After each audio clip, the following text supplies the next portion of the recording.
Ini kan kita baru saja urusan, jangan sekali urusan kecil-kecil, urusan proyek kecil-kecil. Ya proyeknya gede tapi itu buat saya kecil. Jokowi sebut ada penjajah dalam negeri. Siapa? Karena kita memiliki nikel, memiliki tembaga, memiliki boksit, memiliki timah, memiliki. Dan potensi kita ini gede sekali. Mau kita lanjutkan ekspor bahan mentah. Hati-hati. Dulu zaman POC, zaman company, itu ada yang namanya kerja paksa. Ada yang namanya tanam paksa. Zaman modern ini muncul lagi ekspor paksa. Ekspor paksa, kita dipaksa untuk ekspor. Ya, ini barang kita kok. Memang, yang saya sampaikan kemarin kita kalah. Tapi apa kita langsung pengen, berhenti saja? Enggak.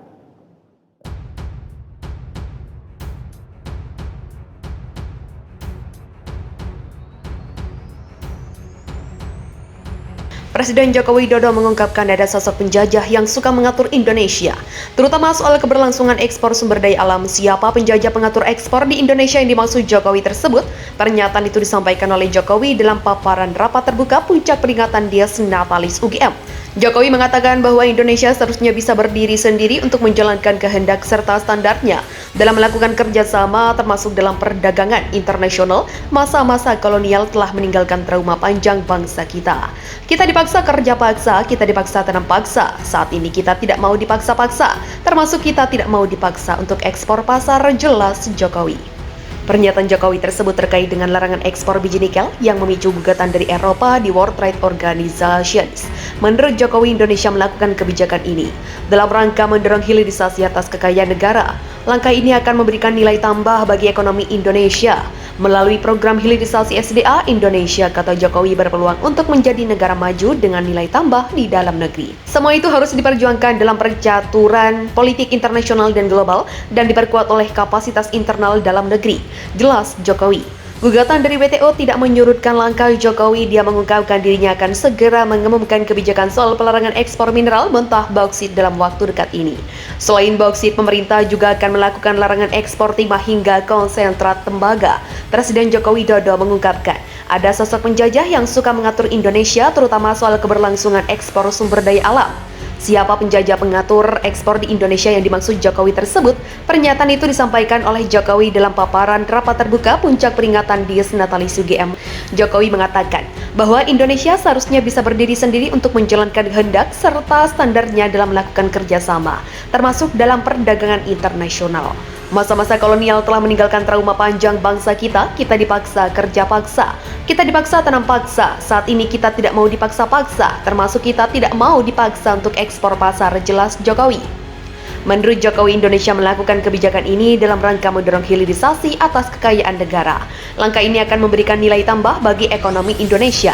Melalui program hilirisasi SDA Indonesia, kata Jokowi, berpeluang untuk menjadi negara maju dengan nilai tambah di dalam negeri dan diperkuat oleh kapasitas internal dalam negeri, jelas Jokowi.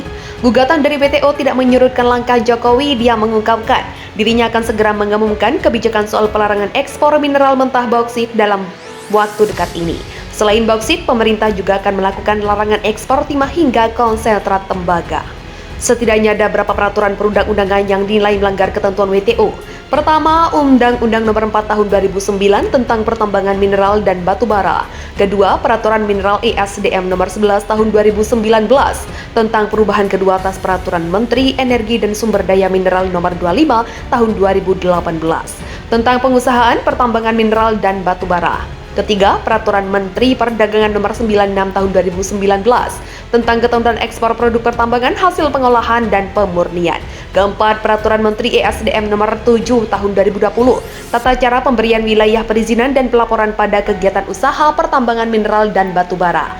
Indonesia pun telah resmi mengajukan banding atas putusan Organisasi Perdagangan Dunia yang menyatakan kebijakan larangan ekspor dan hilirisasi nikel melanggar peraturan perdagangan internasional.